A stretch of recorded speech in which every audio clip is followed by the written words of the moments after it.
Assalamualaikum warahmatullahi wabarakatuh. Waalaikumsalam warahmatullahi wabarakatuh. Bismillahirrahmanirrahim. Alhamdulillahirabbil alamin. Wassalatu wassalamu ala asrofil anbiya'i wal mursalin sayyidina wa maulana Muhammadin wa ala alihi wa sahbihi ajmain. Amin. Rabbis rohli sadri wa yassirli amri wahlul 'uqdatam min lisani yafqahu qawli. Yang sama-sama kita hormati dan kita banggakan Bapak Rektor kita, Bapak Dr. Haji Ahmad Fatoni Roti MPD. Kemudian yang saya hormati Ketua Lembaga Penelitian dan Pengabdian kepada Masyarakat, Bapak Khairul Ngibat MSI, para dosen pendamping lapangan kuliah kerja nyata tematik 2021 yang sangat saya hormati dan saya banggakan, serta adik-adik mahasiswa yang bisa menyempatkan hadir pada malam hari ini sungguh luar biasa sekali. Adik-adik semoga selalu bersemangat untuk melanjutkan kegiatan kuliah kerja nyata tematik kewirausahaan di tahun 2021 ini. Salawat serta salam senantiasa kita curahkan kepada junjungan kita Nabi besar Muhammad SAW yang telah membimbing dan membawa kita kepada zaman yang terang benderang, dan semoga kita selalu mendapatkan syafaatnya hingga akhir zaman. Adik-adik mahasiswa yang sangat luar biasa dan sangat luar biasa malam hari ini bisa menyempatkan waktunya, dan ini adalah kesempatan yang pertama kita bisa berdiskusi pada malam hari ini terkait dengan progres dan monitoring pra KKN tematik Umaha 2021. Baik adik-adik mahasiswa serta para partisipan yang hadir pada malam hari ini, agar acara ini dapat berjalan dengan lancar, kiranya kita bersama-sama membaca lafaz basmalah. Bismillahirrahmanirrahim. Mudah-mudahan acara dapat berjalan dengan lancar dan dapat dilaksanakan nantinya sebaik-baiknya. Baik adik-adik mahasiswa, untuk susunan acara yang pertama adalah sambutan dari Bapak Rektor Umaha, yang kedua adalah sambutan sekaligus materi dari Bapak Khairul Ngibat selaku Ketua LPPM Umaha, dilanjutkan dengan paparan materi dari Ibu Dr. Siti Nur Husnul Yusmiati terkait dengan sertifikasi halal, kemudian selanjutnya adalah diskusi, tanya jawab, dan terakhir adalah penutup. Jadi pada malam hari ini intinya kita menyamakan persepsi sudah sejauh mana progres KKN itu dilaksanakan. Kita banyak diskusi dan tanya jawab, jadi permasalahan-permasalahan yang sepertinya langsung japri kepada dosen pembimbing, kemudian juga japri ke LPPM, malam ini kita selesaikan jawaban-jawaban yang mungkin masih belum jelas atau masih mengganjal di hati adik-adik mahasiswa sekalian. Jadi jangan malu-malu bertanya, asalkan bertanya dengan sportif ya, jadi harus raise hand terlebih dahulu, dan kemudian kalau memang tidak raise hand ya bisa menuliskan pertanyaan di chat box Zoom. Terima kasih, itu adik-adik mahasiswa, tetap semangat. Saya tes supaya terdengar suara saya dan menunjukkan malam ini adalah malam yang luar biasa dan semangat untuk adik-adik semua. Saya bilang mahasiswa Umaha. Jawabnya bagaimana kalau mahasiswa Umaha? Luar biasa. Saya ulangi, ini menunjukkan bahwa Anda juga konsisten dan mendengarkan acara ini ya. Walaupun ada aktivitas yang lain, ini sepertinya ada yang jalan-jalan dan sebagainya, tapi perhatikan terkait dengan kegiatan malam ini. Mahasiswa Umaha, Luar biasa. Biasa. Terima kasih. Untuk selanjutnya kami berikan kepada Bapak Ketua LPPM kita, Bapak Khairul Ngibat MSI, untuk memberikan sambutannya dan memberikan papar materinya. Sambil menunggu nanti jika Pak Rektor bisa bergabung, akan dilanjutkan oleh Bapak Rektor Umaha. Kami persilahkan Pak Ketua LPPM, Bapak Khairul Ngibat MSI. Nggih, matur nuwun, Bu Lila. Suara saya kedengeran nggih, Bu Lila nggih. Alhamdulillah terdengar jelas, Bapak. Alhamdulillah. Bismillahirrahmanirrahim. Assalamualaikum warahmatullahi wabarakatuh. Selamat malam ya, salam sejahtera buat kita semuanya. Alhamdulillahirabbil alamin. Wa bihi nasta'inu ala umuri dunya waddin, wassalatu wassalamu ala asyrofil anbiya'i wal mursalin wa ala alihi wa ashabihi ajmain. Rabbi shrah li sadri wa yassir li amri wahlul 'uqdatam min lisani yafqahu qawli, amma ba'd. Yang terhormat Bapak Rektor Umaha, Bapak Dr. Haji Ahmad Fatoni Rodi, yang mungkin nanti akan bergabung menyusul ya Bu Lila ya. Kalau saya lihat ini belum.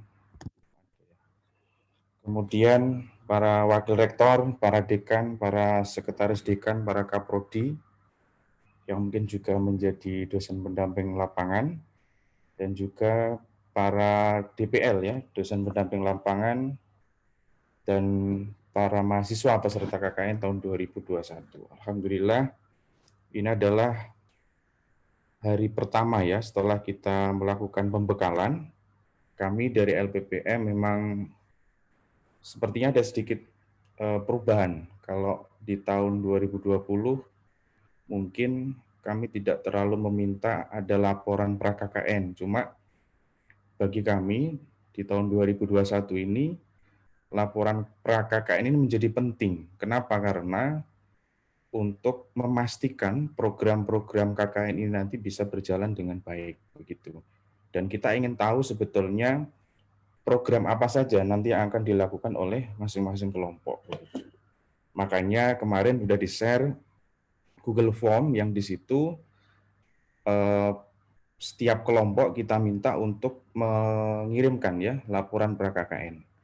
Sebetulnya laporan pra-KKN itu adalah terkait data mitra yang sudah dilengkapi dengan apa saja yang dihadapi oleh permasalahan apa saja yang dihadapi oleh mitra, dan solusi apa saja yang sudah disepakati antara mahasiswa KKN yang didampingi oleh DPL plus mitra. Jadi solusi itu adalah kesepakatan bersama. Solusi itu bukan atas kemauan mahasiswa KKN, solusi itu adalah kesepakatan bersama antara mitra dan mahasiswa KKN. Plus di situ ada juga program KKN yang akan dilaksanakan sekitar kurang lebih 3 minggu, karena 1 minggu sudah kepakai untuk penyusunan laporan pra-KKN atau untuk mencari mitra. Mungkin saya share dulu, ini sedikit terkait bagaimana cara menyusun laporan pra-KKN. Cuma nanti diskusinya saya kira kita lebih banyak ke sharing ya, karena ini adalah masih hari Selasa, dan besok itu adalah hari terakhir, ini hari Senin ya, besok Selasa masih ada 2 hari lagi untuk menyusun laporan pra-KKN ini. Oleh karena itu kita H-2 ya, kita bekali mahasiswa untuk bagaimana membuat laporan pra-KKN. Oke. Jadi ini kami beri judul penyusunan laporan pra-KKN. Belum kok sudah ada laporan begitu ya. Tapi laporan di sini adalah pra-KKN. Maksudnya pra-KKN ini adalah mahasiswa ini belum melakukan program sebetulnya, masih mencari mitra. Kemudian setelah dapat mitra, mencari masalahnya ya, permasalahan apa yang dihadapi oleh mitra, dan solusinya seperti apa, dan programnya apa. Nah itu kita sebut dengan laporan pra-KKN. Tentu tidak harus maksimal ya, tidak harus maksimal. Karena masih ada 3 minggu lagi untuk memaksimalkan kegiatan KKN ini tahun 2021 ini. Oke, ini sengaja memang saya tampilkan karena pada dasarnya kita sepakat bahwa model KKN tahun 2021 ini adalah kita mengusung tema kewirausahaan, begitu ya. Oleh karena itu, ketika kita bicara kewirausahaan, sebetulnya langsung mengarah ke mitranya. Mitra kita adalah mitra UMK ya. Kalau menengah kayaknya belum lah sepertinya ya. Kemungkinan besar mitra yang dipilih oleh mahasiswa KKN adalah UMK, unit mikro kecil ya, masih seperti itu.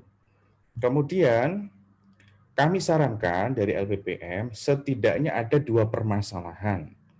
Misalnya aspek produksi sama pemasaran. Tentu aspek ini banyak sekali ya. Kalau kita breakdown mungkin para dosen pendamping lapangan yang dari kewirausahaan atau manajemen mungkin lebih paham ya.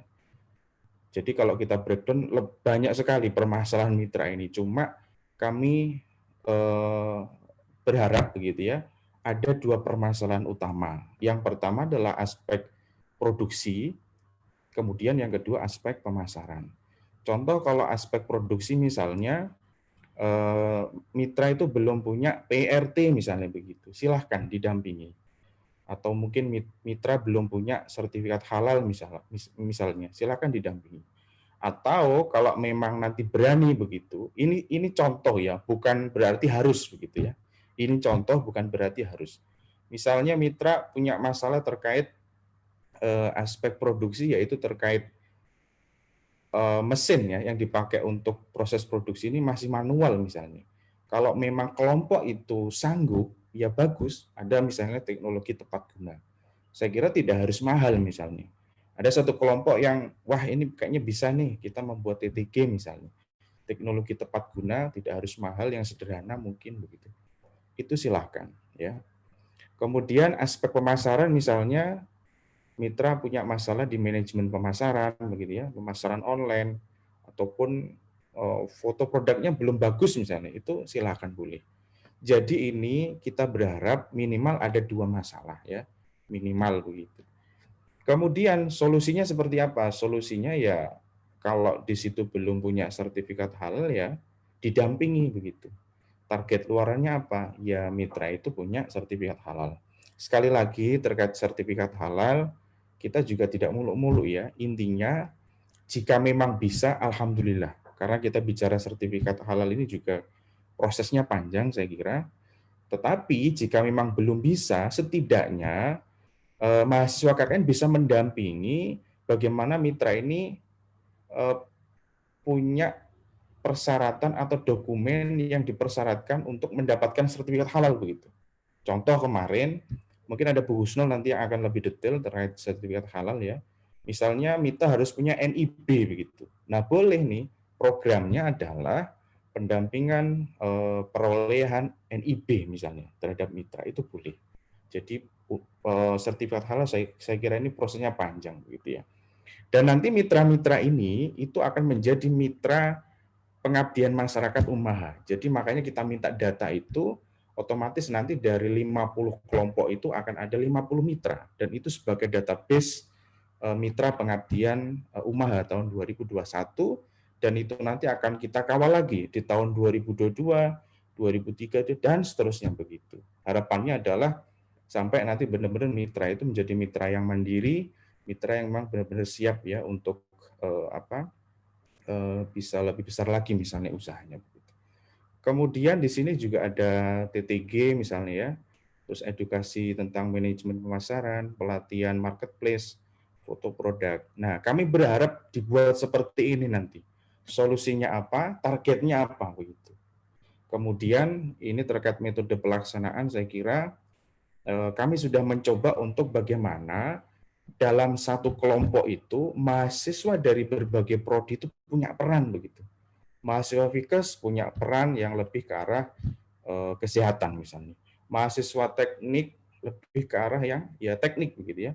Mahasiswa manajemen lebih ke arah yang manajemen. Kami berharap seperti itu. Mudah-mudahan ini bisa terwujud dengan baik dan nanti akan bisa terlihat di logbook ya. Logbook itu nanti kalau mahasiswa manajemen kemungkinan besar logbooknya terkait kemanajemenan gitu ya. Kalau mahasiswa teknik informatika ya lebih banyak ke teknik informatika. Fakultas Ilmu Kesehatan di logbooknya juga akan lebih banyak di Fakultas Kesehatan begitu. Oke. Nah, ini yang saya bilang tadi, kami dari LPPM akan mendata, alhamdulillah baru punya 7 ya, 7 mitra begitu.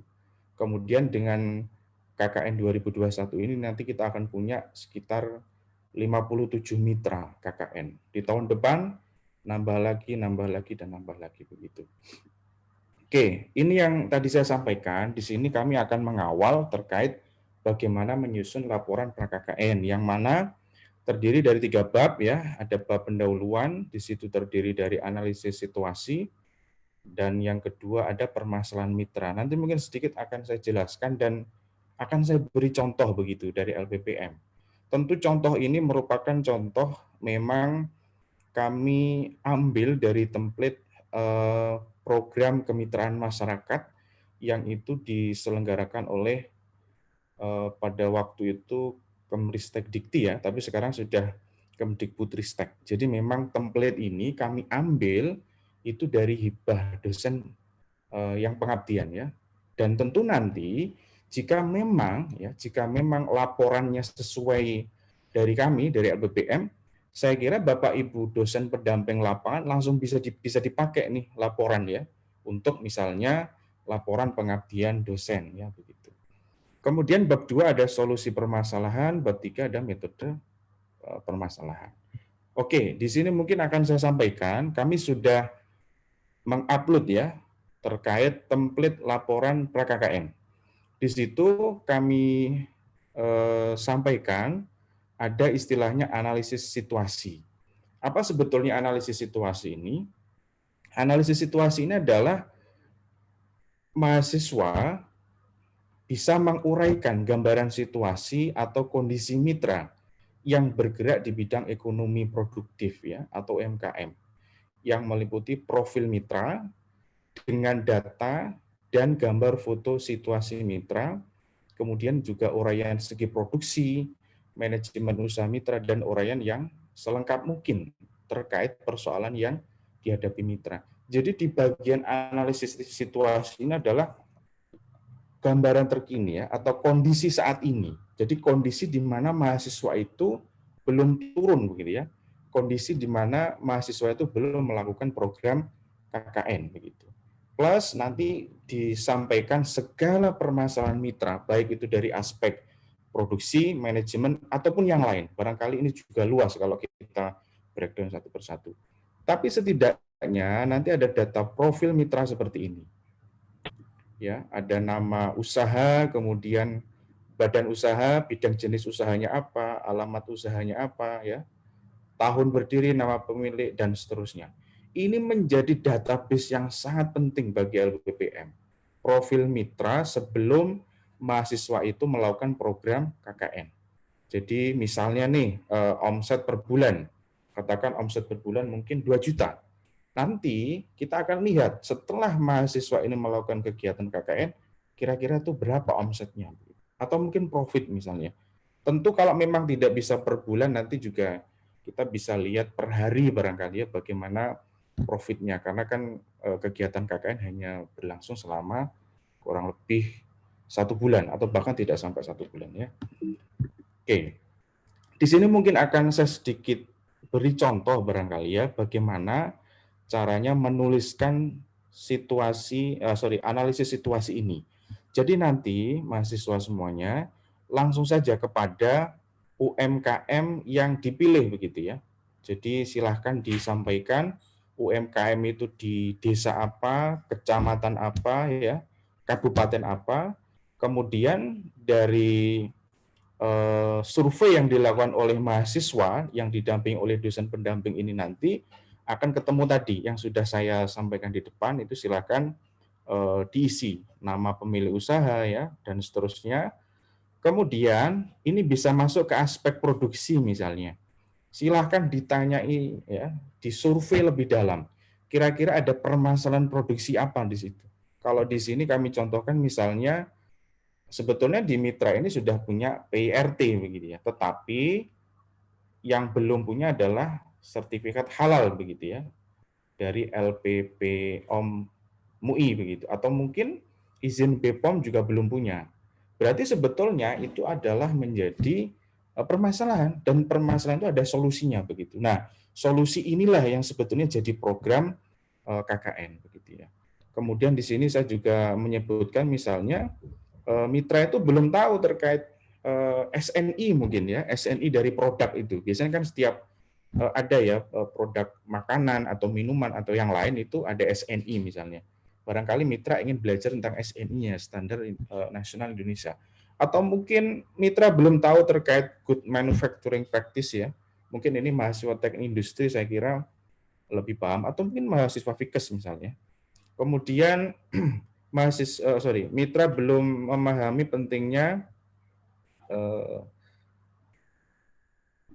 kedua hal tersebut untuk produk yang lebih bermutu dan aman. Oleh karena itu sebetulnya masalah begitu. Nah, kemudian tadi yang saya sampaikan itu adalah aspek produksi ya, aspek produksi. Tentu mesin teknologi itu juga masuk aspek produksi, tapi mohon maaf tidak saya sebutkan ya.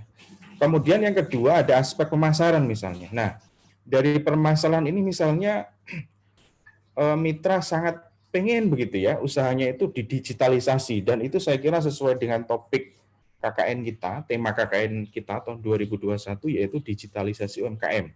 Jadi misalnya ada mitra yang masih belum bisa mengonlinekan, dan mitra ini punya keinginan kuat begitu ya, diajari, dia mau belajar bagaimana mengonlinekan pemasarannya misalnya. Nah, itu menjadi program saya kira. Dan saya kira ini akan banyak program yang dilakukan oleh mahasiswa KKN di sini saya kira begitu. Mulai misalnya penjualan di marketplace begitu ya, kemudian di Instagram, di Facebook, atau mungkin di pakai Google Ads misalnya, atau mungkin pakai website kalau memang memungkinkan misalnya. Saya kira akan banyak nanti ya program di sini. Oke, yang selanjutnya adalah permasalahan mitra. Nah, apa permasalahan mitra ini sebetulnya tinggal kita tarik saja tadi. Dari analisis situasi itu, kita pilih-pilih ya. Ada aspek produksi, ada aspek pemasaran. Kenapa di sini ada aspek lainnya? Silahkan. Tadi kami sampaikan bahwa minimal 2. Kalau mau lebih, itu lebih bagus. Minimal 2. Jadi ruang lingkup aspek produksinya, mahasiswa jelaskan. Spesifikasi masalah prioritas itu apa begitu. Tentu mitra itu banyak permasalahan ya, tetapi mahasiswa harus bisa mengambil permasalahan prioritasnya itu apa. Jadi kalau permasalahan prioritas itu ya harus segera ditangani begitu ya. Mahasiswa juga harus bisa mengambil atau menarik kesimpulan permasalahan yang prioritas. Mungkin ini saya beri contoh mahasiswa semuanya. Ini gambaran saja. Makanya tadi kalau saya jelaskan, tapi kalau nggak ada contohnya juga percuma ya. Cuma ini saya ambil dari proposal saya, pengabdian saya. Jadi permasalahan mitra misalnya di aspek produksi. Tadi kalau di mitra saya ini, ternyata mitra itu belum mengerti tentang syarat mutu sirup misalnya berdasarkan SNI ya. Kemudian juga belum mengerti tentang pedoman cara produksi pangan olahan yang baik begitu. Kemudian pembuatan sirupnya masih manual dan belum menggunakan TTG gitu ya. Ini kan permasalahan di aspek produksi. Spesifikasinya kita jelaskan seperti itu. Kemudian di pemasaran misalnya. Di pemasaran mitra belum mengetahui tentang manajemen pemasaran ya. Karena mungkin ya biasalah ya, pokoknya usaha begitu, tapi nggak pernah belajar bagaimana memanage pemasarannya yang baik misalnya gitu ya. Kemudian mitra masih mengandalkan penjualan secara offline begitu ya. Kemudian mitra belum mempunyai produk yang bagus dan menarik gitu ya untuk dijadikan barangkali untuk reseller kit ya, atau marketing kit misalnya gitu. Nah, ini semua masalah. Nah, setelah teridentifikasi masalah-masalah ini, baru nanti muncul solusi permasalahan yang itu ada di bab 2. Solusi permasalahan ini, Sebentar.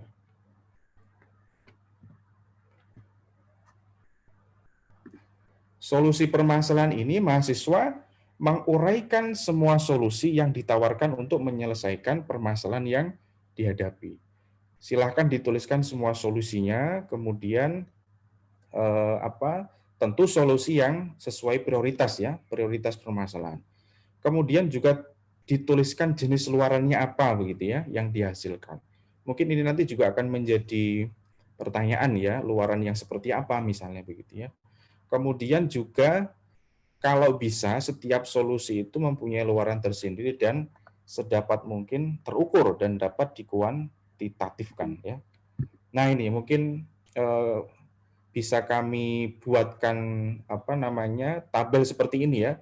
Jadi permasalahan prioritas mitra, kemudian ada solusi yang tadi sudah kita susun, kemudian ada target luarannya, kemudian rencana dan indikator capaian. Mungkin sedikit ini saya beri contoh ya mahasiswa semuanya. Tadi kan saya sudah sampaikan di aspek produksi misalnya. Permasalahannya adalah belum mengetahui tentang syarat mutu sirup ya berdasarkan SNI misalnya. Solusinya apa? Ya solusinya adalah sosialisasi dan edukasi tentang pentingnya syarat mutu sirup misalnya. Target luarannya kalau bicara sosialisasi, bicara edukasi berarti kan adanya peningkatan pengetahuan mitra begitu. Kan masih sosialisasi ya, edukasi. Jadi nanti mahasiswa bisa membuat modul misalnya ya, modul terkait sosialisasi dan edukasi pentingnya syarat mutu sirup begitu ya. Nah, targetnya apa? Peningkatan pengetahuan mitra. Jadi target luaran itu nggak harus produk misalnya ya, bisa juga dari aspek peningkatan pengetahuan gitu ya. Kemudian indikatornya apa? Indikatornya adalah mitra dapat mengerjakan post-test dengan persentase mencapai 80 sampai 90%. Jadi acara sosialisasi dan edukasi ini bukan hanya asal-asalan kegiatannya, tetapi nanti ada pre-test dan post-test. Jadi sebelum mahasiswa memberikan sosialisasi dan edukasi, diberikan pre-test dulu terkait pemahamannya seperti apa. Kemudian setelah acara selesai ya, diberi lagi namanya post-test. Tentu indikator ini disesuaikan ya mahasiswa. Jadi kalau mau 70% juga boleh ya, 60% juga boleh gitu kan. Tapi karena di sini saya untuk keperluan hibah ya saya tinggikan nilainya begitu biar lolos hibahnya. Kemudian misalnya di sini ada proses produksi sirup herbal ya. Belum punya mesin TTG atau masih manual. Ya di punya saya ini ya pengadaan teknologi tepat guna begitu ya. Kemudian ada mesin-mesin yang di sini dihibahkan diberikan ke mitra dan tidak hanya diberi mesin tetapi juga diberikan pendampingan ya bagaimana cara menggunakan mesin tersebut. Berarti di sini peningkatan keterampilan. Kenapa di sini hanya pengetahuan ya karena hanya sosialisasi dan edukasi. Tetapi kalau di sini ini mitra itu harus bisa terampil gitu ya, mengoperasikan mesin dan juga bisa mengoperasikan ketika ada problem ya terkait di penggunaan mesin tersebut. Oke, itu produksi. Sekali lagi mahasiswa ini contoh, tidak harus seperti ini ya, tidak harus seperti ini. Cuma saya ingin memberikan gambaran. Mudah-mudahan sih ada gambaran yang lebih jelas ya setelah malam ini. Kemudian pemasaran di sini misalnya mitra belum mengetahui tentang manajemen pemasaran. Ya kegiatannya, solusinya memberikan edukasi misalnya. Sekali lagi kalau edukasi ya bisa nanti luaran targetnya adalah peningkatan pengetahuan mitra begitu ya. Kemudian di sini saya memberi solusi misalnya mitra belum mempunyai website begitu ya. Ya kita memberikan pelatihan dan pendampingan ya dalam pemasaran online itu bisa menggunakan website ya. Kemudian juga kita bisa menggunakan Google Ads gitu ya. Kita bisa menggunakan fanpage dan seterusnya begitu. Nah, di sini memang ini ada semacam target kalau punya saya. Targetnya adalah peningkatan omset dan pendapatan mitra misalnya begitu. Kemudian kalau memang kita membuatkan website, ya websitenya itu harus dihibahkan begitu ya. Kemudian akun Google Ads-nya juga harus diberikan dan itu ada BAST namanya kalau hibah. Tapi karena ini program KKN saya kira tidak usah ya cukup dengan foto, ataupun mungkin juga cukup dengan websitenya itu bisa terakses misalnya begitu ya. Sekali lagi ini contoh ya, mahasiswa tidak harus seperti ini. Kemudian mitra belum mempunyai foto, ya kita memberikan pelatihan dan pendampingan foto produk misalnya, biar fotonya menarik, kemudian itu juga akan meningkatkan branding dari foto tersebut. Kemudian ini yang terakhir terkait metode pelaksanaan. Metode pelaksanaan ini sekali lagi harus terkait di dua aspek permasalahan tadi, bisa produksi dan manajemen ya. Kemudian dari kegiatan ini tentu ada persiapan begitu ya.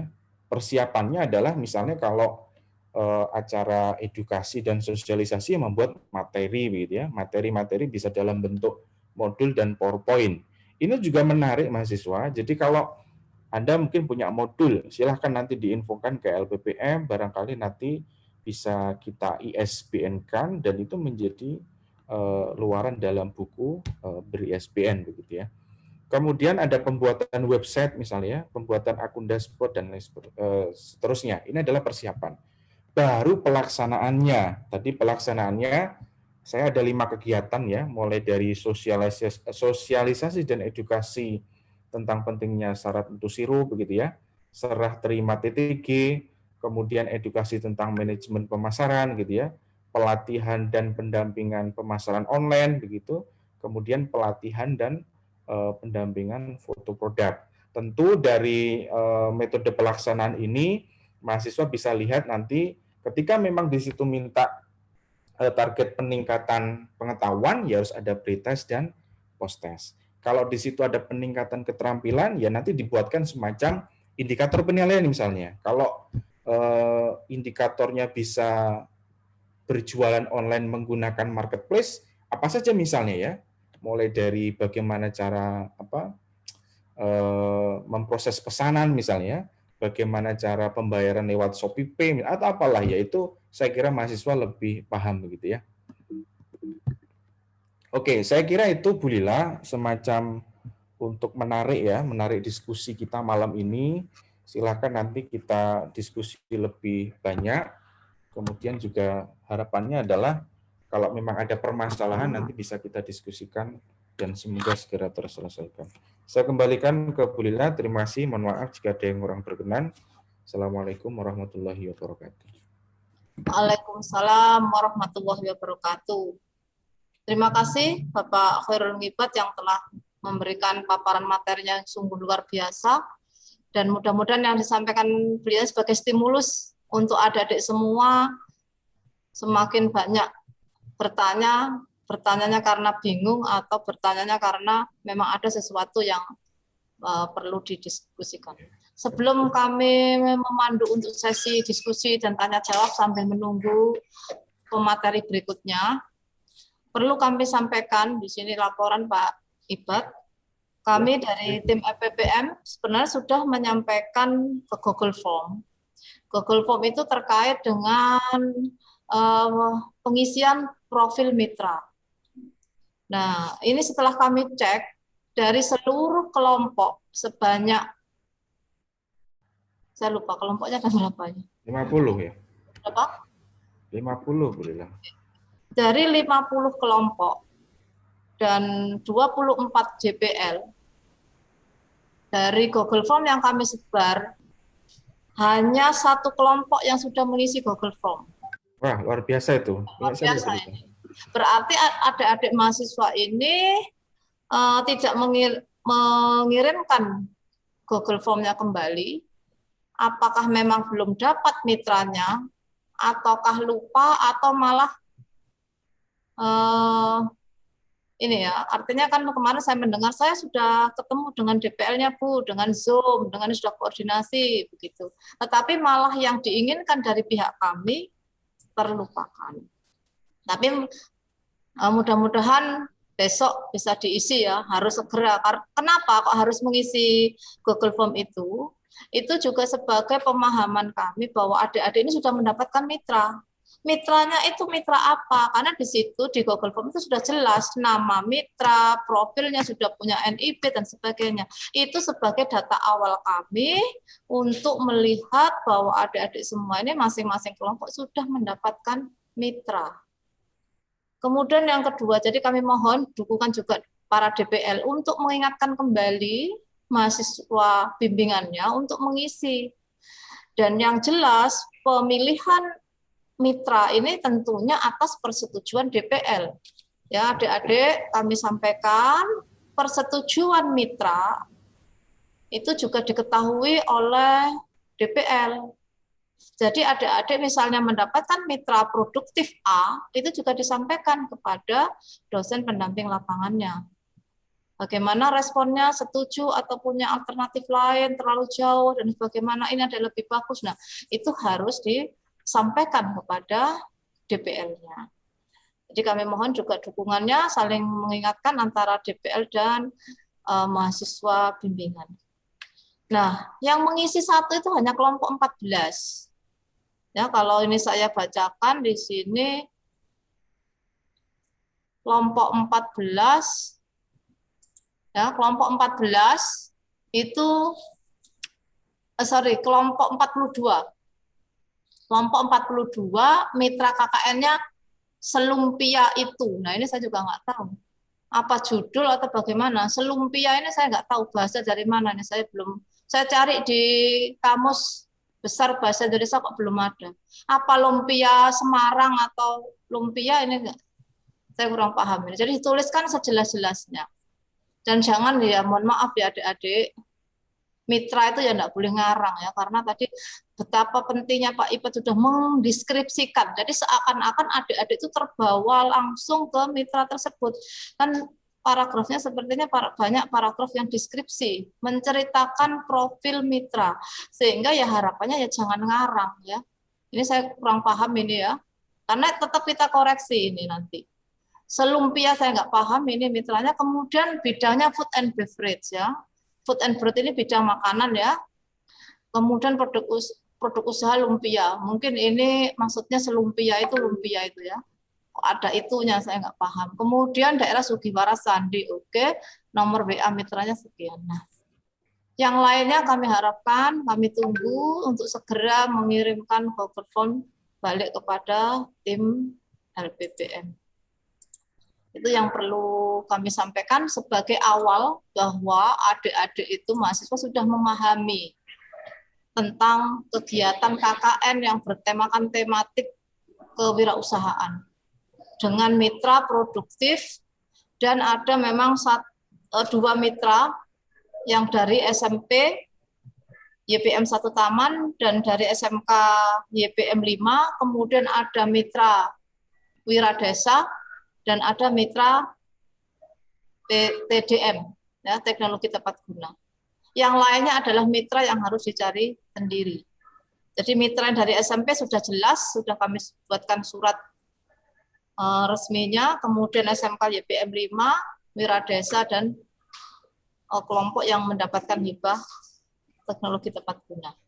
Itu yang pertama yang harus memang urgent kami sampaikan ya. Sebagai langkah awal Pak Ngibat bahwa mahasiswa ini juga harus patuh terhadap kegiatan. Selama pra-KKN dimulai tanggal 8 September dan nanti Rabu 8 hari Rabu, kemudian itu harus data semua sudah terkumpul. Pembukaan 8 September, kemudian hari Rabu esok adalah jatahnya adik-adik untuk selesai pra-KKN. Dan dilanjutkan dengan kegiatan pelaksanaan selama 2 minggu atau 2 pekan, dan 1 pekan berikutnya adalah monitoring dan evaluasi. Tolong dimanfaatkan sebaik-baiknya dalam waktu 1 bulan, karena target ataupun output luarannya itu begitu banyak ya, mohon untuk kerjasamanya. Baik, itu tadi sekilas info Pak Ngibat yang perlu kami sampaikan. Sambil dicek operator mungkin pemateri kedua sudah hadir atau belum. Oke, kalau belum kami lanjutkan diskusi ini. Ya, diskusi terkait dari paparan Pak Khairul Ngibat tentang sistematika laporan pra-KKN tematik kewirausahaan 2021. Kami persilahkan dengan cara melambaikan tangan atau raise hand, atau menuliskan diskusinya atau pertanyaannya di chat box Zoom. Sepertinya sudah ada yang melambaikan tangan. Silahkan. Vera. Ya, silahkan. Assalamualaikum, Mbak. Assalamualaikum. Vera Sartika. Assalamualaikum. Waalaikumsalam. Ya. Kalau bisa, Mbak. Ya, saya dari Fakultas Hukum. Ya. Kelompok 9. Halo, Mbak. Ya. Ya, sebutkan nama dan fakultasnya, kemudian kalau bisa menyalakan videonya. Saya kebetulan ini lagi di jalan, masih sambil mengikuti Zoom ini, masih di mobil. Nanti mungkin sampai rumah ini saya hidupkan, nggak bisa ngidupkan video ini. Oh ya, tidak apa-apa, kan sudah jelas. Ya, maaf ya Bu Lila. Ya, silakan pertanyaannya. Iya, gini, terkait dengan untuk laporannya pra-KKN itu kan ada soft file yang harus dikirim. Ada soft file yang harus dikirim. Itu soft file itu istilah apanya, maksud saya itu apakah laporan yang tadi yang sudah disampaikan sama Pak Ipat yang diberikan sudah contohnya apa, bagaimana? Karena kita tadi barusan ke survei ke mitra, sudah juga kebetulan juga mitra sudah dapat, tapi untuk menanyakan lebih lanjut untuk kendala dan lain sebagainya itu belum kita tanyakan tadi, karena tadi jam 3 kita ke sana dan jam 4 itu sudah tutup. Jadi mohon petunjuknya bagaimana. Oke, terima kasih. Sebelum sebelum dijawab oleh Pak Khairul Ngibat, mungkin bisa disampaikan dulu ya supaya kita tahu gambarannya. Mitranya dari mana, Mbak? Mitranya ini di daerah Tanggulangin, UMK produksi tas koper gitu. Kebetulan itu saya kenal baik sama yang punya dan klien saya juga, dan mau tadi bersedia untuk membantu apa yang dibutuhkan sama anak-anak nanti. Baik, terima kasih. Jangan lupa ya Mbak, juga diberikan surat kesanggupan mitra. Jadi di dalam panduan yang sudah kami kirimkan di web LPP itu ada surat mitra. Jadi Mbaknya juga kelupaan karena tadi kan kenal dan sebagainya ya, kenal ini harus secara legalitas untuk bermitra dengan UKM tersebut juga harus ada di awal. Jangan sampai tengah perjalanan data sudah ada tapi surat mitranya kelupaan. Itu masuk. Segera saya sampaikan ya. Terkait dengan soft file itu artinya soft file itu kan berisi laporan-laporan ya. Monggo Pak Ibat mungkin bisa menjawab, artinya harus berapa halaman begitu atau seperti apa, monggo. Ya, jadi sebetulnya itu sudah di-upload ya, mahasiswa semuanya sudah di-upload di web LPPM, silakan nanti di-download ya. Jadi untuk soft file-nya itu sudah di-upload di ini lppm.umaha.ac.id, dan kita juga ingin menyampaikan segala pengumuman, segala informasi nanti kita akan upload di sini ya, mulai dari pengumuman pelaksanaan KKN sampai yang terakhir ini adalah ini template file laporan pra-KKN plus ada form ini ya, pengisian laporan KKN, pra-KKN, sorry. Jadi semua nanti akan kita masukkan di laman tersebut, jadi semuanya jadi satu. Betul, jadi tadi yang disampaikan Bu Lila, jadi formatnya sudah kita beri ya, template-nya sudah kita beri, kita tidak membatasi berapapun jumlah halamannya. Yang terpenting adalah profil mitra itu jelas begitu ya. Kalau mungkin saya boleh share Bu Lila yang tadi yang contoh apa yang sudah kirim, barangkali bisa kita belajar bersama dari sini. Ini sudah kelihatan Bu Lila ya? Iya, terlihat. Oke. Jadi kalau di sini sebetulnya sudah bagus ya, sudah bagus. Hanya saja mungkin dari permasalahan ini, contoh begini, contoh misalnya, ini permasalahan mitra. Ini sudah mulai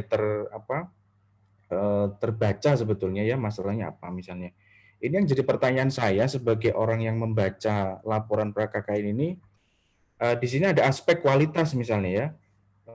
Spesifikasi masalah adalah lumpia belum memiliki standar dan kualitas gizi yang jelas. Oke, itu memang masalah.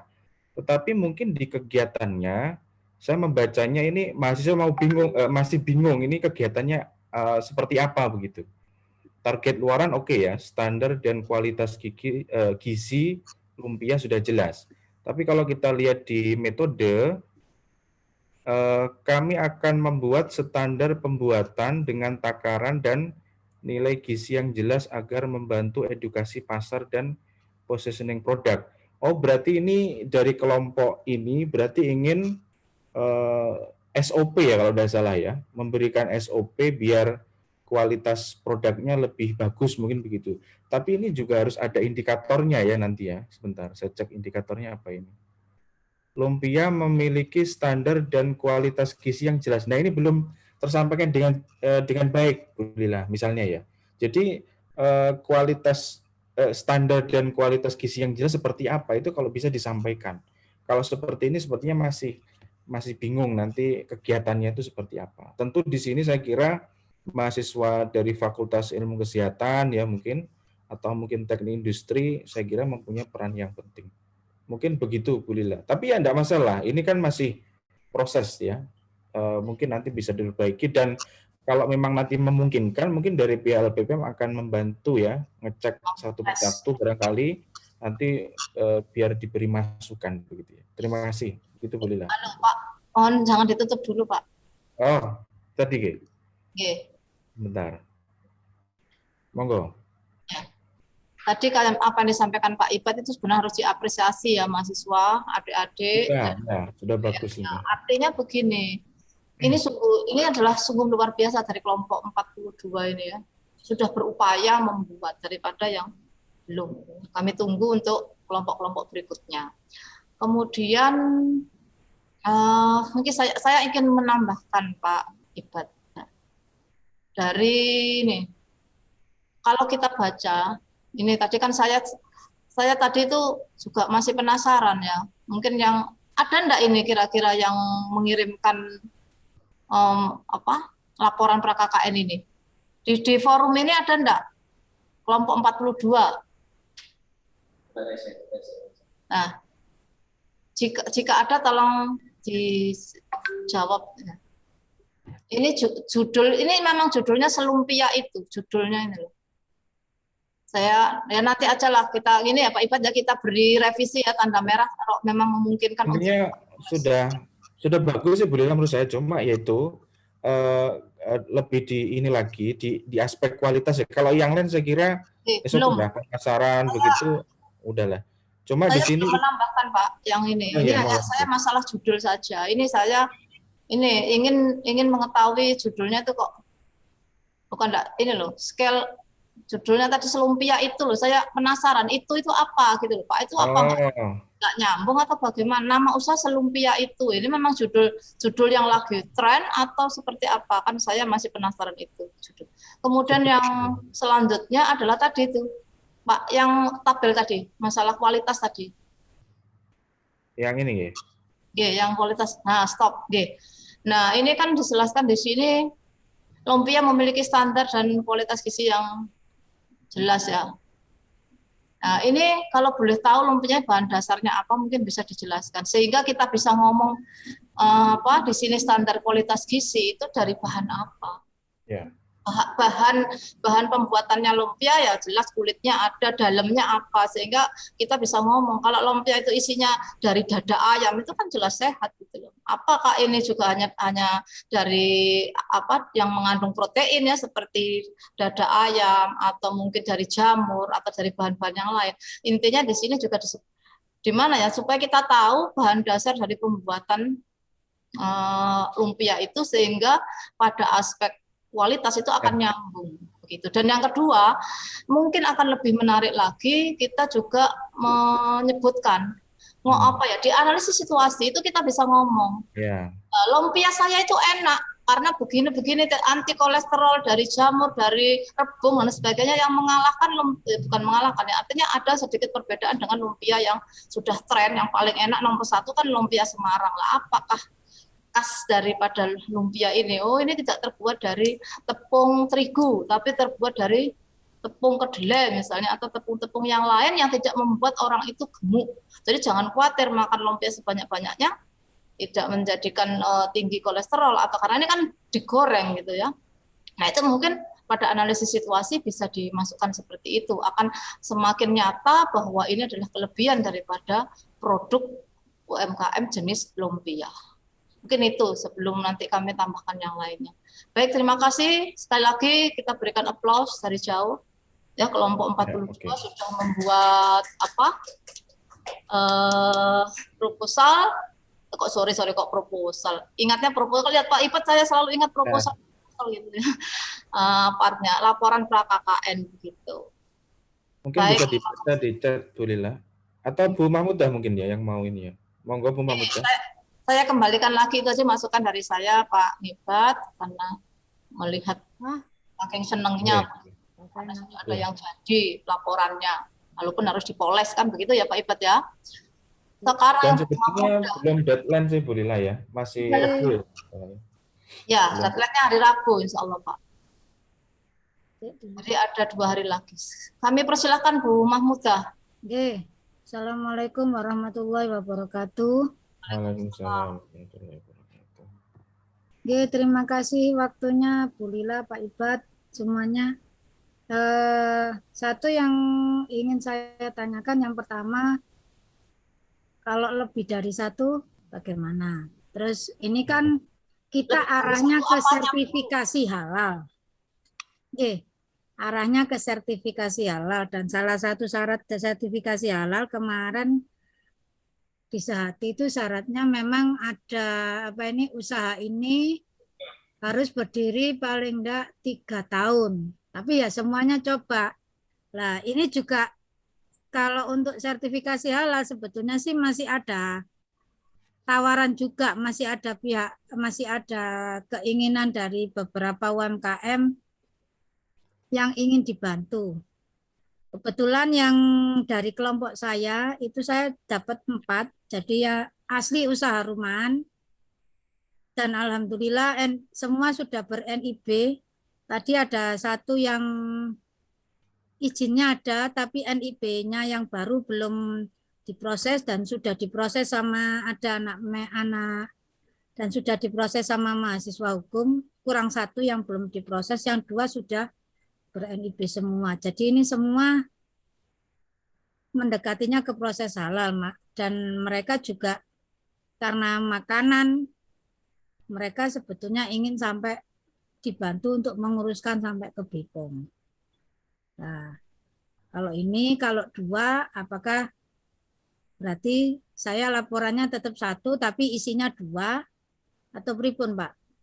Boleh kan, Pak? Soalnya kalau masalah sertifikasi saya kira semua UMKM butuh, cuman persyaratan yang harus kita penuhi dan prosedurnya agak rumit itu tadi. Pun, matur nuwun, Pak Ibat. Matur nuwun. Monggo Pak Ibat dikomentari. Tapi yang jelas tadi pertanyaan Bu Mahmudah ini tadi kan lebih dari 1, itu apanya? Lebih dari 1. UMKM-nya, Pak. UMKM-nya, Bu. Oke, baik. Luar biasa Bu Mahmudah, lebih dari 1 UMKM, dan mudah-mudahan berhasil semuanya, bisa didampingi. Amin. Itu harapan kami. Monggo Pak Ibat. Nggih, Bu Mahmudah, matur nuwun, semangatnya luar biasa ya. Sebetulnya kita mintanya minimal 1. Kalau bicara minimal berarti kan boleh 2, 3, 4, 5 dan seterusnya ya Bu Mahmudah. Cuma dari 1 UMKM itu minimal juga ada 2 aspek Bu Mahmudah, aspek produksi sama aspek pemasaran. Jadi ada 2 problem. Kalau memang ini terpaksa Bu Mahmudah karena sudah dapat berapa tadi 2 mitra misalnya ya. Ini boleh Bu Mahmudah. 2 kelompok. Iya, gimana? 2 kelompok 1 itu kelompok 2. Oke. Kalau 1 kelompok 2 itu boleh Bu Mahmudah, semuanya juga boleh dipakai. Nanti dimasukkan ada 2 mitra. Tapi kalau memang nanti misalnya dari dua mitra ini itu boleh mungkin minimal satu aspek permasalahan Bu Mamuda. Mungkin di mitra yang satu itu aspek pemasarannya, di Oh, mitra nggih, dua nggih, nggih. mungkin produksi itu boleh. Yang Oh, penting nanti gitu. disebutkan di analisis situasi mitranya apa saja, terus permasalahannya di apa saja itu boleh. Minimal begitu boleh. Kalau mau semua aspek juga tidak masalah Bu Mahmuda. Kita tambah senang ya Bu nggih, nggih. Lila ya. Berarti Nggih, nggih. sangat totalitas ini Bu Mahmuda dalam mendampingi mitra KKN. Dan jangan khawatir Bu Mahmuda, data profil mitra akan kita simpan di LPPM dan itu nanti akan kita pakai untuk tahun-tahun selanjutnya. Termasuk kalau ada program-program pengabdian dari Umaha, nanti akan kita info. Makanya kita minta nomor HP di situ ya, Bu Lila ya, biar itu menjadi database kita bersama dari Umaha. Begitu Bu Mahmuda. Nggih, siap. Nggih.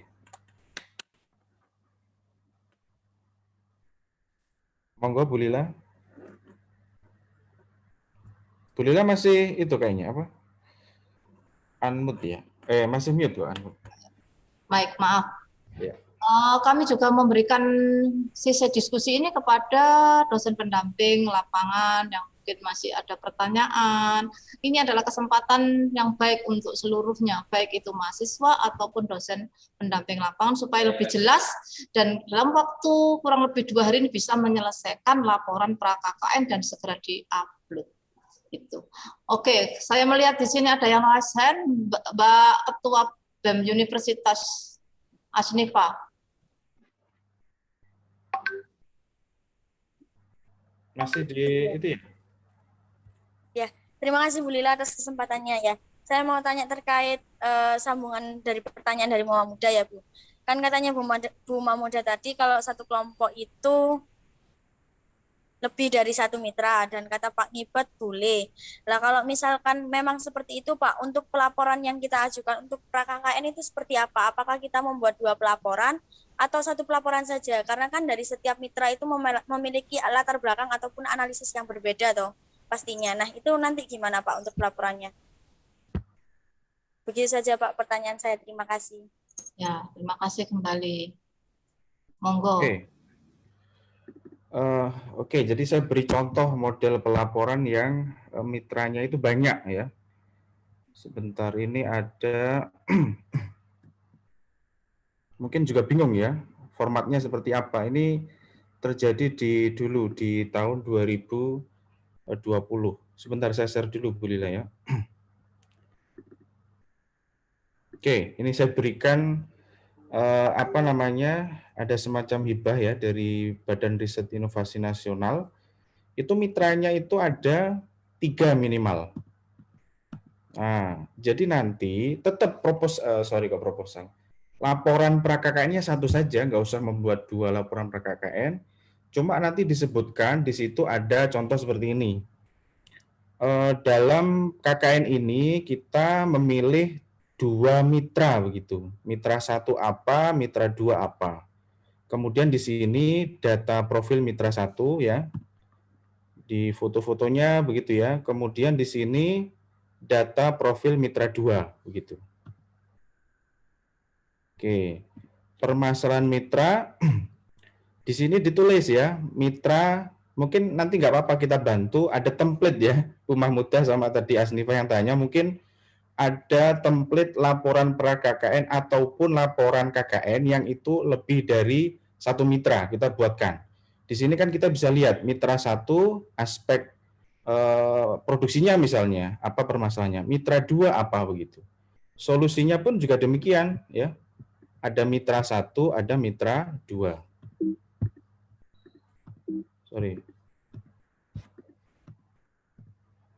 Kemudian juga metode pelaksanaannya juga begitu. Nanti ada metode pelaksanaan di mitra 1, ada metode pelaksanaan di mitra 2. Begitu. Saya kira begitu ya, Asnifa. Jadi tidak usah membuat 2 laporan pra-KKN, tapi 1 laporan pra-KKN, tetapi di situ ada lebih dari 1 mitra. Begitu ya, Asnifa ya. Silakan, Bu Lila.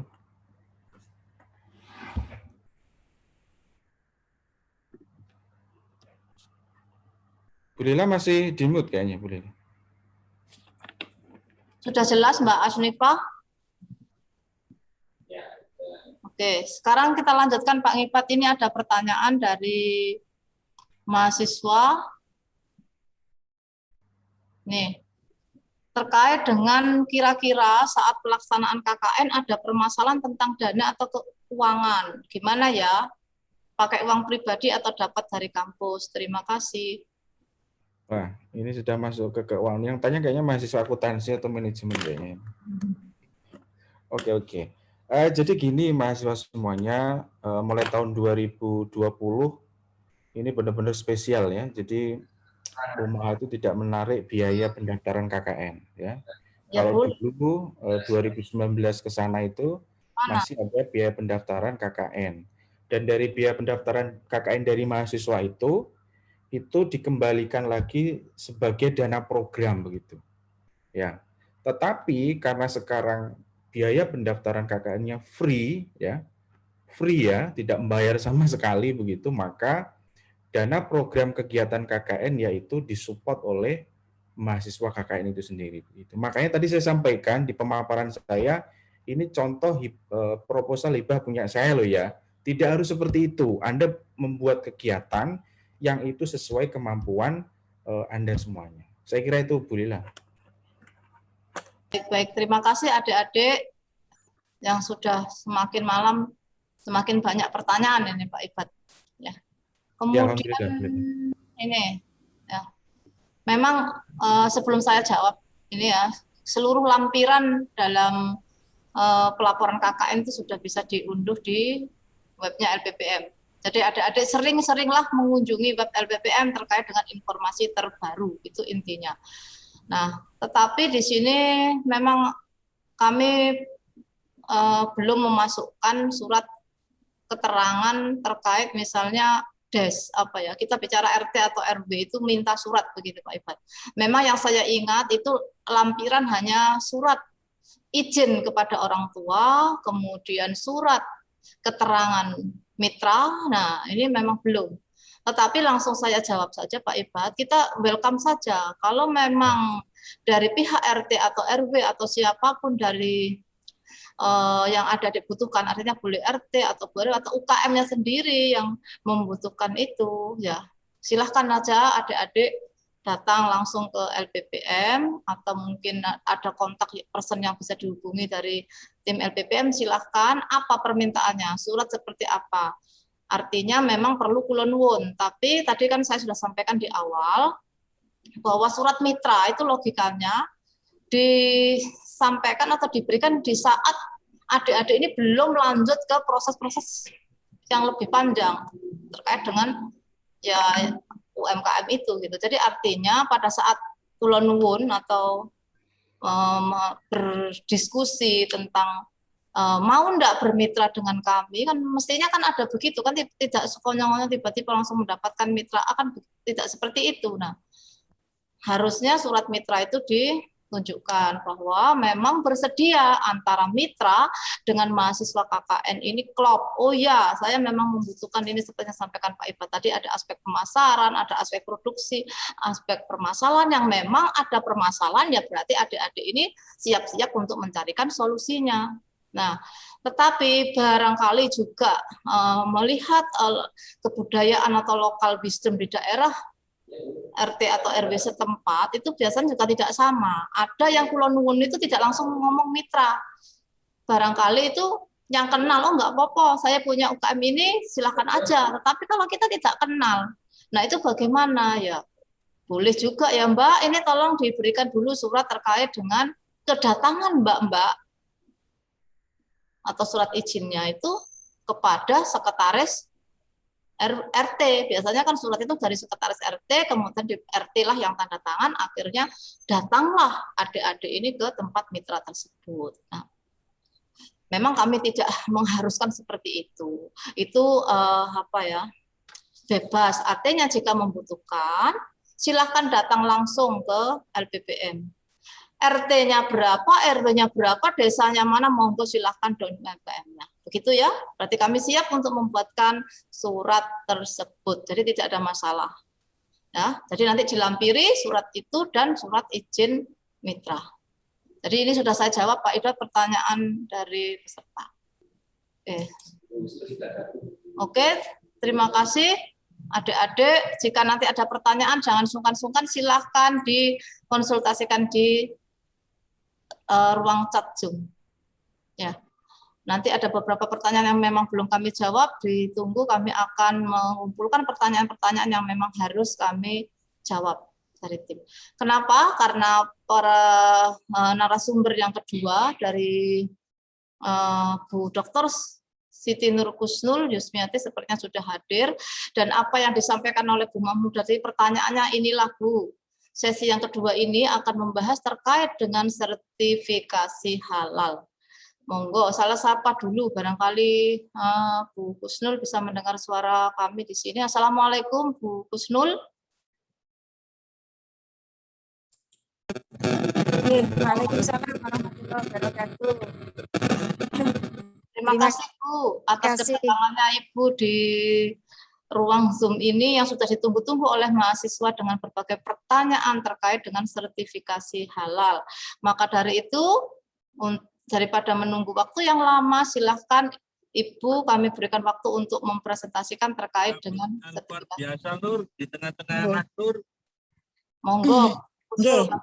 Assalamualaikum warahmatullahi wabarakatuh. Bismillahirrahmanirrahim. Alhamdulillahirabbil alamin. Wa bihi nasta'inu ala umuri dunya waddin, wassalatu wassalamu ala sayyidina Muhammadin wa ala alihi wa ashabihi ajmain. La haula wala quwata illa billahil aliyil azim, amma ba'du. Yang saya hormati Bapak Ketua LPPM, Bapak Khairul Ibad, beserta segenap jajarannya dari LPPM, para panitia KKN, para DPL, dan juga adik-adik semua peserta KKN yang saya cintai dan saya banggakan. Alhamdulillah pada kesempatan malam ini kita semuanya masih dalam limpahan rahmat, nikmat, kesehatan lahir batin. Semoga ini semua dapat menjadi modal bagi kita untuk terus berkarya, untuk terus beraktivitas dengan baik, dan membawa keberkahan bagi kehidupan kita dunia maupun akhirat. Amin. Bapak, Ibu, dan para peserta Zoom, ini kalau bahasa Arabnya Zoomirin, Zoomirot, gitu ya. Mohon maaf, pertama-tama saya sampaikan terkait dengan keberadaan saya di sini. Meskipun saya sebagai penyaji atau sebagai speaker, namun ini tadi cukup mendadak saya terima, karena juga saya posisi sedang ada di perjalanan di luar, ada kegiatan pengajian, sehingga saya tidak bisa menampilkan file terkait dengan materi, tapi saya mohon izin untuk bisa saya sampaikan secara verbal saja. Mudah-mudahan bisa difahami oleh semuanya, Bapak Ibu DPL dan juga adik-adik peserta KKN. Jadi sebagaimana yang kita tahu bahwa topik besar atau tema besar dari KKN kali ini adalah terkait dengan sertifikasi halal. Nah, sedikit informasi terkait dengan sertifikasi halal. Ini memang sebelum 2019 sertifikat halal itu masih tidak segencar saat ini, ya. Jadi tidak serame sekarang. Kenapa? Karena belum menjadi suatu kewajiban atau belum ditentukan secara legal standingnya, ya. Legal standingnya belum. Sehingga untuk pengurusan sertifikasi halal bagi para pemilik usaha itu sifatnya masih volunteer, ya, sifatnya masih volunteer atau sukarela, sehingga tidak terlalu gencar. Nah, begitu ditetapkan, yang sebetulnya undang-undangnya sudah mulai 2014 ya, tapi baru diberlakukan atau diimplementasikan di Oktober 2019. Jadi semua barang yang beredar yang dihasilkan oleh para pelaku usaha, jika memang itu adalah barang yang halal, harus mendapatkan atau harus sudah memiliki jaminan halal berupa sertifikat halal. Itu sudah ada undang-undangnya. Nah, di sini kemudian para pemilik usaha secara tidak langsung berbondong-bondong ya, berbondong-bondong. Di sini ada sebuah fenomena ya, karena mengurus sertifikat halal itu otomatis sebuah sebuah hal yang bisa dianggap ribet, bisa dianggap juga mahal kalau tidak benar-benar niat atau punya respek ya. Nah, terutama di kalangan pelaku usaha level UKM ya. Nah, di level UKM ini ya mereka perlu disupport memang, sehingga banyak sekali memang dana-dana dari pemerintah, subsidi maupun PCR, dana-dana untuk keperluan ke masyarakat ya dari perusahaan-perusahaan maupun dari dinas-dinas itu memang diluncurkan untuk membantu fasilitasi sertifikat halal.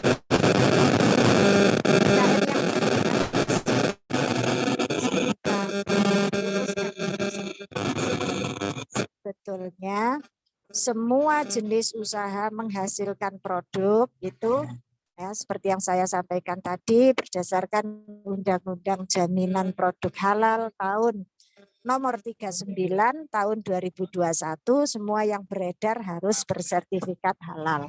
Nah, bagaimana ini? Apa saja yang harus dipenuhi? Nah, ini memang membutuhkan langkah-langkah ya atau tahapan-tahapan. Memang tidak bisa instan sehari 2 hari langsung jadi, tidak bisa. Ya, tapi secara administrasi itu bisa kita siapkan ya. Pertama-tama untuk bisa maju melakukan registrasi harus punya NIB ya. NIB-nya itu adalah nomor induk berusaha. Itu ada di bawah atau ada di dalam kewenangan Kementerian Investasi ya. Nah, itu sudah bisa dilakukan secara online ya. Nah, laman untuk mengurus NIB ini terintegrasi juga dengan laman untuk mengurus sertifikat halal ya. Untuk sertifikat halalnya sendiri secara administrasi registrasinya itu di kewenangan Kementerian Agama ya, di Badan Jaminan Produk Halal atau BPJPH ya. Nah, di sini ya nanti akan ada langkah-langkah setelah mengurus atau memiliki NIB, kemudian mengisi atau membuat akun ya, membuat akun, berikutnya melengkapi berkas-berkas administrasinya ya. Sampai selesai ya. Saya lebih baik ini mungkin saya menggunakan slide, tapi enggak apa-apa. Ini cerita secara global saja dulu. Nah, kalau itu sudah ada STTD ya, ada STTD, ada surat tanda terima. Apa ini surat tanda terima untuk registrasi itu yang dari BPJPH ya. Itu kemudian berikutnya maju ke area audit halal. Ini nanti ada di areanya LPH. LPH itu lembaga pemeriksa halal. Ya, ya dianggap rumit ya memang rumit, dianggap sulit tapi juga tidak sulit ya karena sekarang sudah bisa online semuanya. memang sebuah pernyataan halal ini tidak tidak gampangan memang, karena itu sebuah jaminan kepada konsumen bahwa ini apa yang dihasilkan itu adalah halal, sehingga konsumen itu merasa tidak ragu-ragu, ya, merasa yakin bahwa apa yang dikonsumsi adalah benar-benar produk yang halal. Nah, jadi nanti arahnya ke sana. Jadi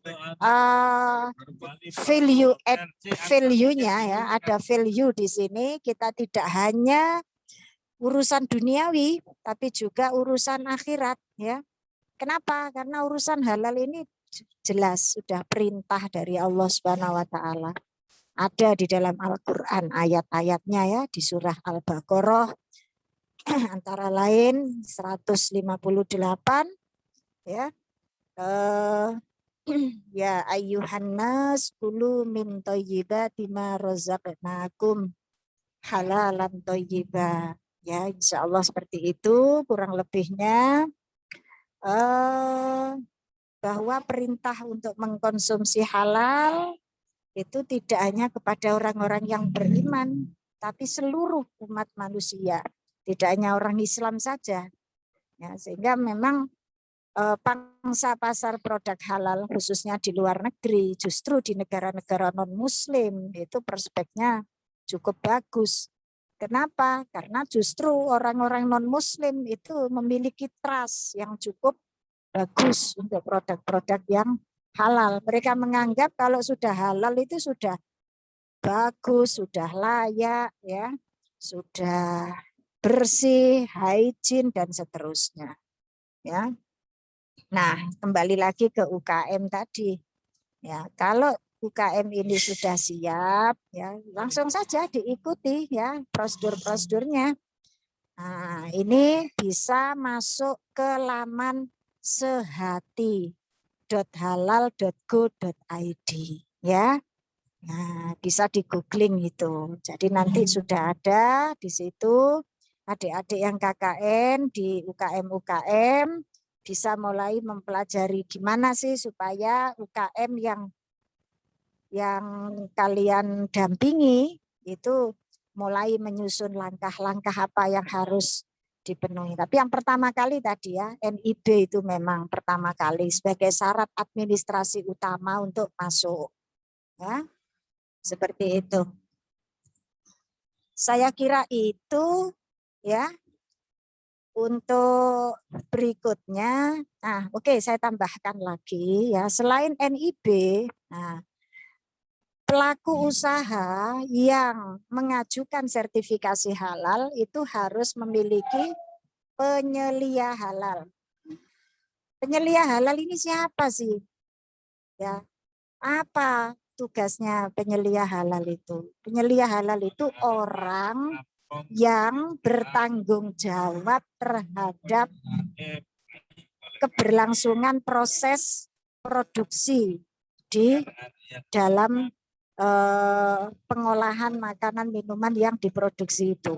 Ya, jadi yang bertanggung jawab terkait kehalalannya. Ini disebut penyelia halal. Makanya semestinya ya, yang menjadi penyelia halal itu adalah pemilik usaha, ya, pemilik usaha atau dari pihak pemilik usaha, entah siapa yang ditunjuk, ya. Jadi bisa pemiliknya atau kalau pemiliknya memang tidak mungkin boleh misalnya menunjuk karyawannya, ya, salah satu dengan syarat muslim, ya, dengan syarat muslim. Ini sudah diatur di undang-undang. Dan yang kedua, memahami terkait dengan kehalalan dari proses produksi yang sedang berjalan di tempat usahanya. Untuk bisa mempraktekkan atau halal ini butuh dilakukan suatu pelatihan. Nah, pelatihannya itu nanti mendapatkan sertifikat dan sertifikatnya itu nanti dilampirkan dilampirkan ketika registrasi pendaftaran halal. Jadi syarat kedua, selain tadi punya NIB, syarat kedua adalah punya penyelia halal. Nah, ya, punya penyelia halal. Nah, kalau dari pihak pelaku industri sendiri tidak memungkinkan, baik dari misalnya UKM ini yang memiliki adalah bukan seorang muslim, ya, baik dari keluarganya, kemudian dari karyawan-karyawannya tidak ada yang muslim, bagaimana? Nah, ini boleh ya menunjuk kepada orang-orang yang kompeten, ya, misalnya dari halal center, ya, dari halal center atau pusat-pusat pendampingan halal, ya, itu bisa ditunjuk, nanti ada surat keputusannya, jadi ada SK-nya, ya, ada SK pengangkatannya, seperti itu. Itu yang kedua. Yang ketiga, dalam pengurusan halal ini, ya, poin ketiga yang harus dipenuhi adalah pelaku usaha harus sudah memiliki atau sudah menyelesaikan semacam borang, ya, semacam borang yang disebut dengan sistem jaminan halal. Nah, sistem jaminan halal ini juga butuh butuh keterampilan atau butuh pengetahuan tersendiri. Nanti biasanya penyelia halal ketika dia melakukan pelatihan atau mengikuti pelatihan itu juga mendapatkan teori atau materi terkait dengan sistem jaminan halal. Nah, ya, jadi SJH, kemudian NIB dan penyelia halal. Nah, kalau adik-adik UMKM-nya misalnya masih belum siap untuk sampai di tahap ini, boleh dicicil dulu, dibantu pengurusan NIB-nya dulu, ya. Memang untuk mengurus halal ini ada beberapa tahap, ya. Ada beberapa tahap. Oke, saya kira itu dari saya. Jika ada pertanyaan, monggo boleh disampaikan. Mudah-mudahan sinyal saya bagus sehingga tidak terputus-putus. Tapi kalau tidak ada pertanyaan, ya tidak apa-apa. Nanti bisa langsung menghubungi saya, misalkan ingin lebih lanjut terkait dengan teknis dari sertifikat halal ini. Oke, terima kasih. Mohon maaf jika tidak nyaman dengan cara saya menyampaikan materi karena kondisi yang seperti ini. Juga mohon maaf saya tidak on kamera karena ini posisi sedang di perjalanan. Terima kasih. Assalamualaikum warahmatullahi wabarakatuh. Waalaikumsalam warahmatullahi wabarakatuh. Dari Aken, Bu Kusnul, hati-hati. Tapi jangan ditinggal dulu ya, Bu. Ini masih ada. Enggak, ini saya masih gabung. Ya. Baik. Ini sebenarnya tadi ada pertanyaan juga dari Saudara Tri, tapi ini saya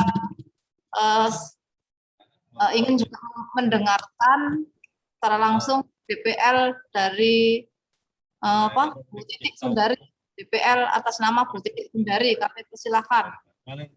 Ya, terima kasih, Bu Dila. Ya, assalamualaikum warahmatullahi wabarakatuh. Waalaikumsalam warahmatullahi wabarakatuh. Nggih, Bu Titik. Tanya, mungkin juga yang lain juga ingin sama seperti saya.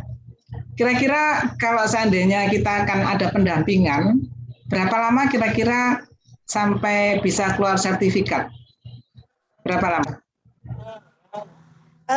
Begini, tentang waktu dari mulai registrasi sampai dengan sertifikat halal itu terbit, ini secara tertulis, ya, secara tertulis itu 21 hari, Bu Titi.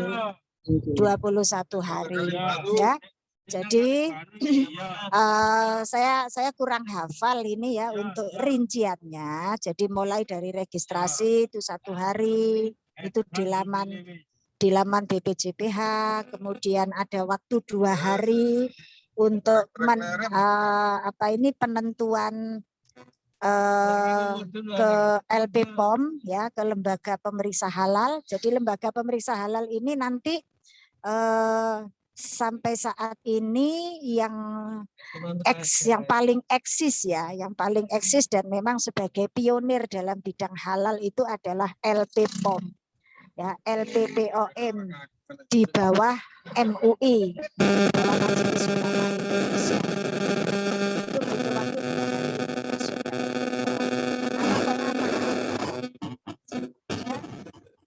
Klarifikasi atau verifikasi data-data terkait. Kemudian berikutnya ada proses audit. Nah, ini yang lama ya Bapak Ibu. Audit ini butuh waktu sekitar 15 hari.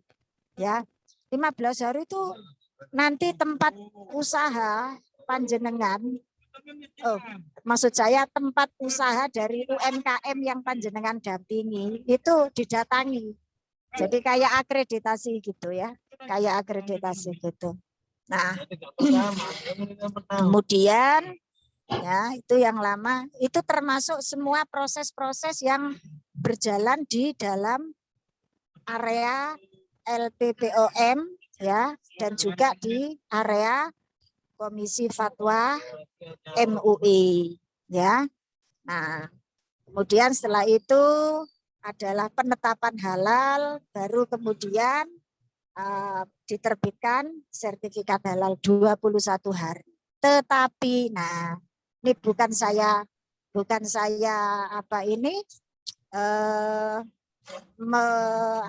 istilahnya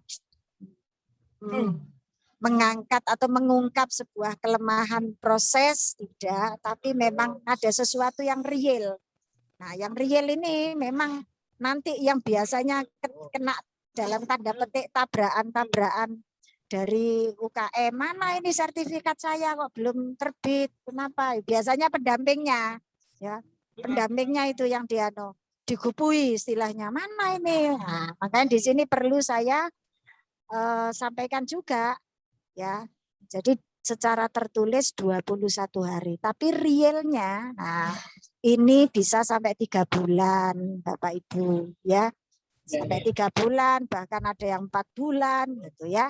Nah, mudah-mudahan dengan aplikasi baru yang diluncurkan namanya Si Halal, itu nanti data-data lebih terintegrasi sehingga yang awalnya itu secara manual itu memang membutuhkan waktu lebih lama, ini bisa lebih cepat. Harapannya seperti itu. Nah, itu Bu Titi jawaban saya. Mohon maaf terlalu detail ya. Iya, Bu Gun, terima kasih Bu Gusul. Karena kita kan memang dalam pendampingan ya, pendampingan tidak harus ke sertifikat halal. Jadi para mahasiswa yang sedang bertugas ini tentunya apapun UMK ini tentunya butuh pendampingan, tidak harus sampai ke sertifikat halal. Karena saya juga berapa lama ini sertifikat halal gitu. Nah, ini ternyata memang ya prosesnya panjang ya, pasti ada investigasi dan seperti akreditasi itu ya. Ya, terima kasih Bu Gusnul. Mungkin nanti ke depan ya insya Allah begini Bu Gusnul. Saya sebenarnya punya ya ini, kalau UMK roti tadi kemarin dikatakan ada 20 macam produk ya minimal. Betul ya. Jadi ada 20 macam produk minimal untuk disertifikasi untuk, misalkan saya roti gitu ya, ada di dekat rumah saya itu ada roti yang dia produksinya di situ juga, di belakang, kemudian dijual di depan dan laris banget. Gitu. Tapi saya juga belum tahu apakah sudah punya, jadi kan belum ada sertifikat halal, pasti sudah punya ENB gitu ya. Nah, ini berarti apakah harus ada minimal produk 20 kemarin seperti kemarin dikatakan? Betul Bu Gusnul?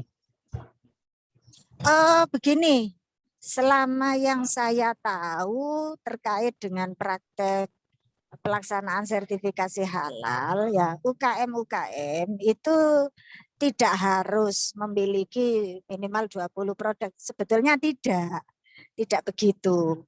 Ya, jadi begini, mungkin arahnya kepada jenis sertifikatnya. Jadi sampai saat ini sertifikat yang dikeluarkan oleh BPJPH itu masih mengacu kepada model sertifikat yang dikeluarkan LPPOM.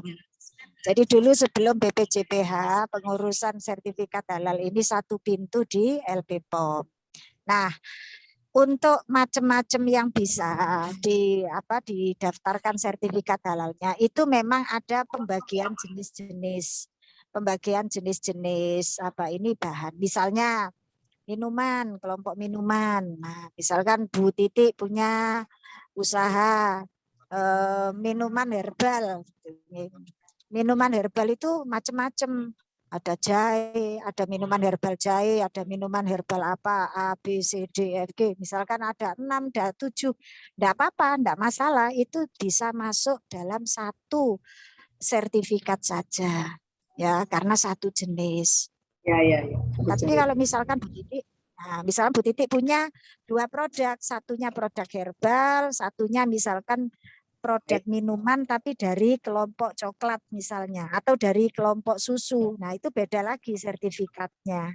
Nah, biasanya ya pengajuan satu sertifikat itu satu biaya Bapak Ibu. Nah, untuk fasilitasi yang pembiayaan dari negara atau dari instansi biasanya hanya satu saja yang boleh didaftarkan. Nah, ini sering kali para pendamping, mohon maaf ya, itu nggak paham. Jadi cuma satu ya yang boleh. Padahal sebetulnya yang dimaksud bukan satu unit, satu item, tapi satu jenis gitu. Nah, nanti ini akan lebih clear kalau sudah di tahap audit. Biasanya auditor itu yang menggali lebih dalam lagi. Ya, misalkan saya sebagai auditor, saya datang ke dapur usahanya Bu Titi, ya. Bu Titi punya apa saja? Dulu awalnya didaftarkan Bu Titi itu hanya minuman sari jahe misalnya. Oh, ternyata Bu Titi punya sari kunyit, punya ini. Lah itu karena jenisnya sama, bisa dimasukkan semuanya, ya. Tuh. Seperti itu Bu Titi. Terima kasih Bu Gusul. Terima kasih. Nggih, sami-sami Bu Titi. Terima kasih Bu Kusul yang telah memaparkan materinya dan pertanyaan dari salah satu DPL kita, Bu Titik Sundari. Ini waktu sudah semakin malam, sudah menunjukkan pukul 21.00. Mungkin satu pertanyaan saja. Ini sebenarnya ada pertanyaan yang belum dijawab, Pak Ibad. Ini juga memang harus karena ini juga butuh ya persamaan persepsi. Sambil menunggu mungkin ada pertanyaan satu aja ya, adik-adik mahasiswa ya. Ini dari salah satu DPL, Pak Ibad. Yang pertama adalah, apa boleh membebankan biaya penguatan mitra kepada mitra sendiri? Itu yang pertama. Intinya kan ini biaya, apakah boleh ya? Artinya mitra itu misalnya dibebankan biaya. Kemudian yang kedua adalah, tadi sudah ada contoh output atau luaran. Memang luaran daripada KKN ini adalah salah satunya logbook, ada juga laporan akhir, ada video aktivitas kegiatan yang harus diunggah di akun YouTube, kemudian ada publikasi di media massa atau media cetak, dan yang terakhir juga ada draft artikel yang dipublish di Jurnal Pengabdian Masyarakat. Seperti itu sebenarnya outputnya. Tetapi di sini yang ditanyakan adalah outcome atau capaiannya belum ada. Ya. Oke, monggo. Oke, matur nuwun. Pak Zam tadi yang tanya Bu Lila. Sepertinya. Pak Zamroni. Jadi begini, pada dasarnya Pak Zamroni, biasanya memang kalau kita melakukan pengabdian masyarakat itu namanya juga pengabdian ya. Pengabdian itu biasanya ada pengorbanan. Pengorbanan yang paling levelnya rendah itu kan mungkin berkorban waktu begitu. Tapi mungkin di level atas itu ada pengorbanan material mungkin ya, barangkali ya. Kalau dosen itu melakukan pengabdian, ya tentu adalah sedikit anggaran, meskipun kecil. Maka tadi yang saya sampaikan, itu program-program KKN itu disesuaikan dengan kemampuan mahasiswa di kelompok itu begitu. Nah, kalau memang mitra itu mau, ya enggak masalah sebetulnya. Jadi misalnya program contoh nggih, ngapunten, tentang mitra ingin dibuatkan website begitu. Begitu ditawarkan oleh mahasiswa KKN, Pak, Bu, untuk pembuatan biaya website itu menghabiskan 1 juta misalnya. Dan itu mitra mau, saya kira itu malah lebih bagus. Berarti ada kesadaran dari mitra untuk mengembangkan usahanya, dan itu dari modalnya mitra itu sendiri. Saya kira itu malah yang luar biasa, saya kira, kalau ada mitra yang seperti itu. Tetapi kekhawatiran kami adalah mitra yang seperti itu jarang begitu. Akhirnya kalau memang dirasa pembuatan website yang menghabiskan mungkin banyak anggaran, ya kita turunkan, misalnya pelatihan marketplace saja ya. Kalau marketplace itu kan gratis ya, membuat akun di Shopee, di Tokopedia itu kan gratis. Mungkin membuat Instagram ataupun GoFood atau yang lainnya. Jadi ketika kita memilih satu program, ada program yang mengharuskan ada anggaran dan ada program yang tidak butuh anggaran. Kalau memang dua-duanya bisa jalan, ya mending kita pilih yang program tetapi tidak terlalu banyak mengeluarkan anggaran dana misalnya. Mungkin itu Bu Lila yang bisa saya sampaikan. Terus tadi satu outcome ya Bu Lila kalau nggak salah ya. Oke, mungkin saya beri contoh saja. Jadi memang kami tidak terlalu dalam, Pak. Tadi Pak Zam juga kalau tidak salah, boleh tanya ya, kalau di chat itu kalau tidak salah. Jadi kami tidak terlalu dalam berbicara outcome begitu. Karena ini program KKN ini hanya bisa dikatakan 3 minggu saja. Jadi untuk memberikan sebuah dampak begitu ya. Jadi kalau di laporan pengabdian biasanya ada dampak ekonomi dan dampak sosial. Sebetulnya di contoh saya tadi, di output itu sudah saya masukkan outcome. Di situ apa outcome-nya adalah lebih ke omset ataupun profit begitu.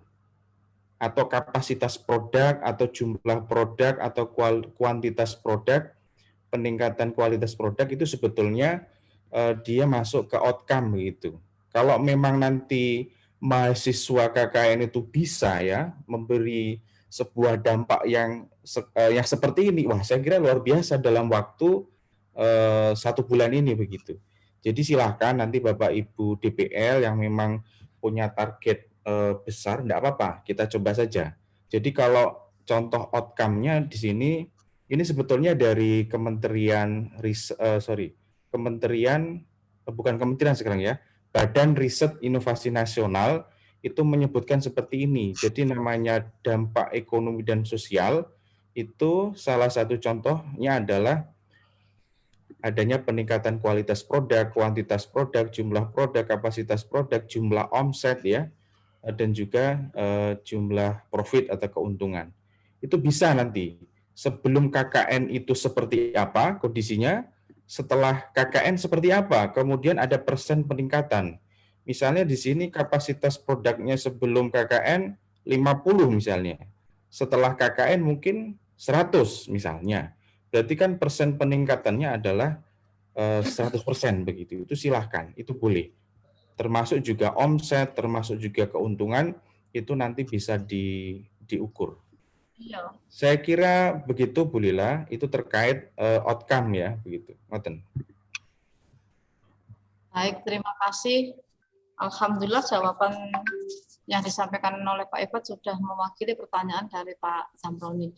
Kemudian ini ada satu lagi, ini langsung saya jawab saja. Dari Saudara Tri Rizky.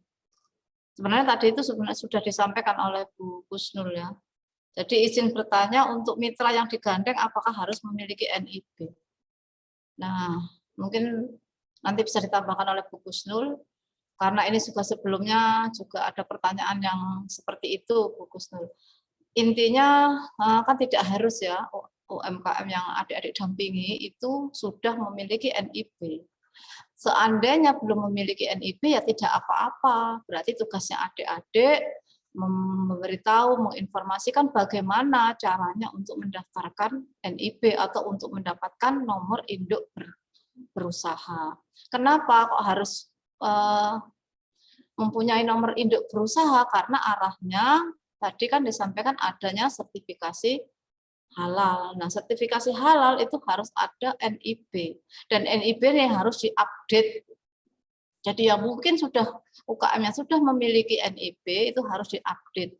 Dan yang belum ya harus adik-adik dampingi bagaimana pengurusan NIB.